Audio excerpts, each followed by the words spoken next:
بسم اللہ الرحمن الرحیم۔ السلام علیکم ناظرین، میں ہوں ایڈوکیٹ شاہزیب اعظم اور آپ دیکھ رہے ہیں لیگل ویو۔ ناظرین، آج کے اس ولاگ میں ہم ذرا نگران وزیر اعظم کی تعیناتی کو ذرا ڈسکس کرتے ہیں کہ یہ جو ہمارے آئین کے آرٹیکل کے تحت یہ جو تعیناتی کی گئی ہے نگران وزیر اعظم کی، اور یہ سب سے پہلے تو یہ ہے کہ 3 دن پہلے کسی اسمبلی کو تحلیل کر دینا، وہ بھی صرف اس وجہ سے کہ الیکشن جو ہے وہ 60 روز کی بجائے 90 دن میں ہو۔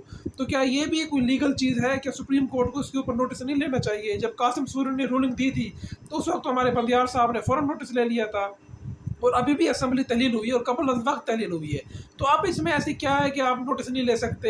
آپ نوٹس لیں، آپ اسمبلی کے جو باقی 3 دن ہیں وہ پورے کرائیں اور 60 دن میں الیکشن کرائیں، یہ طریقہ ہوتا ہے ہمارے آئین کے تحت۔ یہ تو پھر ہر حکومت ایسے کرے گی، جو حکومت جس کی خراب پرفارمنس ہوگی، جو عوام دشمن حکومت ہوگی، وہ یہی کرے گی کہ اپنی مدت سے 5 دن پہلے یا چلیں 10 دن پہلے بھی وہ اسمبلی تحلیل کر دے گی، اور 90 دن والی جو ہماری آئین کی شک ہے وہ آپریٹو ہو جائے گی، ایکٹیو ہو جائے گی۔ تو ناظرین، اس طرح سے تو پھر ہمارا ملک کا نظام جو پہلے درم برہم ہے، پہلے ہی ہمارا ملک بغیر آئین کے چل رہا ہے، بغیر کسی قانون کے چل رہا ہے۔ ہمارے جو محسن نقوی صاحب ہیں وہ ایک غیر آئینی وزیر اعلیٰ میں ان کو سمجھتا ہوں، کیونکہ جب ہمارے 90 دن مدت پوری ہو جاتی ہے، جب پنجاب اسمبلی کے الیکشن 90 دن ہونے تھے وہ نہیں ہوئے، تو وہ ایک غیر آئینی وزیر اعلیٰ ہے۔ تو یہ اس وقت ہمارے ملک میں صورتحال ہے انصاف کی۔ انصاف تو خیر کیا ہی ملنا ہے، انصاف کو تو چھوڑے، اب تو ہمارے ججز جو ہیں وہ خود کیس سننا ہی پسند نہیں کرتے۔ وہ کہتے ہیں کہ آپ یہ کیس جو ہے آپ کسی اور کے پاس لے جائیں۔ اب یار ارباب طاہر صاحب ایک بہادر جج ہے اسلام آباد ہائی کورٹ کے، انہوں نے کیس سننے سے انکار کر دیا جب ان کو پتہ تھا کہ شہریار افریدی کی رہائی نہیں ہونی۔ میں میکسیمم میں لکھ کے آرڈر دے دوں گا کہ اس کو رہا کرو، اس کو رہا نہیں کریں گے تو ججز اپنی توہین سمجھ رہے ہیں کہ ہمارے حکم کی تعمیل ہی نہیں ہو رہی۔ تو ایسا ملک جس میں ججز کے حکم کی تعمیل ہی نہ ہو، نہ جس میں نہ آئین ہو نہ قانون ہو، تو بس اللہ ہی ہمارے ملک پر رحم کرے۔ اب ہماری آزادی بھی آنے والی ہے، تو بس اللہ تعالیٰ سے ہمیں دعا کرنی چاہیے کہ ہمارے ملک کو اللہ تعالیٰ ان مشکلات سے نکالے۔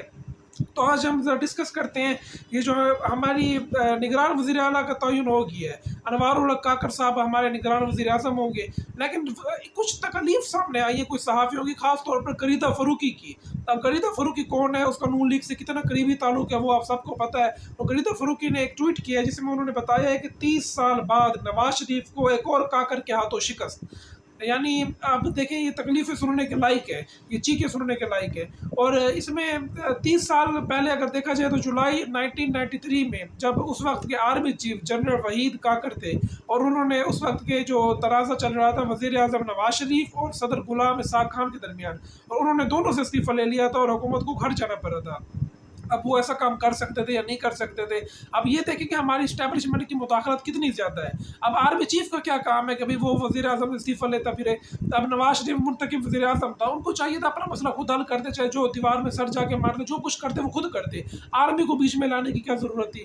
تو بہرحال جو بھی اس وقت ہوا تھا وہ ہو گیا، لیکن ابھی تک بھی بدقسمتی کی بات ہے وہی ہوتا آ رہا ہے۔ اور غریدہ فروقی جو ہے اس کے ٹویٹ جو آیا ہے وہ کوئی اس میں لازمی کوئی خبر ہے۔ اس میں یہ ہے کہ نواز شریف صاحب جو ہے، جو مریم نواز صاحبہ کو دیکھ لیں، ان کی ریسنٹ اسٹیٹمنٹ ہم دیکھ لیں، وہ گیلانی صاحب کے اوپر پیپل پارٹی کے اوپر تنقید کرتی رہ گئی ہے کہ آپ نے باپ سے ووٹ لے لی ہے۔ بلوچستان عوامی پارٹی آپ سب کو پتہ ہے وہ کس نے بنائی تھی، الزام ان کے اوپر لگتا ہے کہ وہ عاصم سلیم باجوہ جو ہمارے فارمر ڈی جی ISPR تھے، انہوں نے ایک پارٹی بنائی تھی، اور ان کے اوپر نون لیگ کافی اچھی خاصی تنقید کرتی رہ گئی تھی، لیکن اب نون لیگ کیونکہ مجبور ہے، جو مریم نواز کے جو چچا ہیں وہ آپ کو پتہ ہے کہ وہ کس طرح کے وہ کام کرتے ہیں، وہ بوٹ پالش کرنا، بوٹ چمکانا، اور ان کو بہت اچھے طریقے سے آتا ہے، تو جو ان کو آرڈر دیا گیا ہوگا وہ انہوں نے مان لیا ہوگا۔ لیکن یہاں پر راجہ ریاض صاحب کی برقیں کچھ سامنے آئی ہیں، وہ کہتے ہیں کہ جی نگران وزیر اعظم کا نام میں نے دیا ہے۔ تو بھئی اب راجہ ریاض صاحب جس اسمبلی کے اپوزیشن لیڈر ہو گئے تو اس اسمبلی کی کیا حیثیت ہوگی آپ سب کو معلوم ہے، وہاں قانون سازی کتنی ہوگی۔ تو راجہ ریاض صاحب نے اگر نام دیا ہے تو ان کے نام کے اوپر کتنا عمل ہوگا۔ تو نام آپ سب کو پتہ ہے کہ کنہوں نے دیا ہے اور کہاں سے نام آیا ہے۔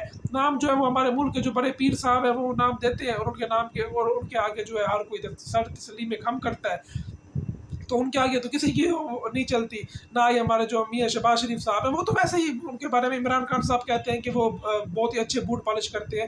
تو اب راجہ ریاض صاحب جہاں پر جس ملک میں وزیر اعظم کی نہیں چلتی وہاں پر راجہ ریاض صاحب کہہ رہے ہیں کہ میں نے اپنی آرڈر چلا دی ہے کہ نگران وزیر اعظم میری مرضی کا آ گئی ہے۔ تو یہ اس وقت ہمارے ملک کی صورتحال ہے۔ لیکن جو بھی ہے، یہ جو نگران وزیر اعظم ہے ان کے بارے میں سننے میں آ رہا ہے کہ نیب کی کرپشن کی کیسز ہے یا جو کچھ بھی ہے، لیکن نون لیگ کی چیخیں بتا رہی ہے کہ دال میں کچھ کالا ضرور ہے۔ اب یہ چیزیں ایسے نہیں چلنی، کچھ نہ کچھ اب ہمارے ملک میں ایسا کچھ ہونے والا ہے جو کسی اور کی طرف سے ہی ہوگا۔ تو اب دیکھتے ہیں کہ ہمارے ملک، اللہ تعالیٰ ہمارے ملک پہ رحم کرے اور نگران وزیر اعظم جو ہے وہ کچھ اپنا کردار ادا کریں، جو کچھ بھی وہ کر سکتے ہیں۔ اب وہ نگران وزیر اعظم عینی طور پر تو بیچارہ بے بس ہوتا ہے، لیکن اب اصل جب طاقت آ جائے اس کے پاس تو پھر وہ ہر کام کر سکتا ہے۔ ہمارے محسن نقوی صاحب جو ہے وہ بھی تو اب چپک کے بیٹھے ہوئے ہیں کرسی سے، نہ وہ کچھ کرتے ہیں نہ ہی ان کا کوئی کام ہے خاص۔ 90 دن کی مدت گزر چکی ہے، تو دیکھتے ہیں کہ یہ جو کاکڑ صاحب آئے ہیں بلوچستان سے، یہ ویسے بلوچستان کی غیرت مند قوم ہماری سب سمجھی جاتی ہے کہ غیرت مند بلوچ قوم سے ہی آئے ہیں، تو ہم امید کرتے ہیں کہ یہ ملک کے لیے کچھ اچھا کریں گے۔ تو ناظرین، مجھے میرے اگلے ولاگ تک کے لیے اجازت دیجیے، اللہ حافظ۔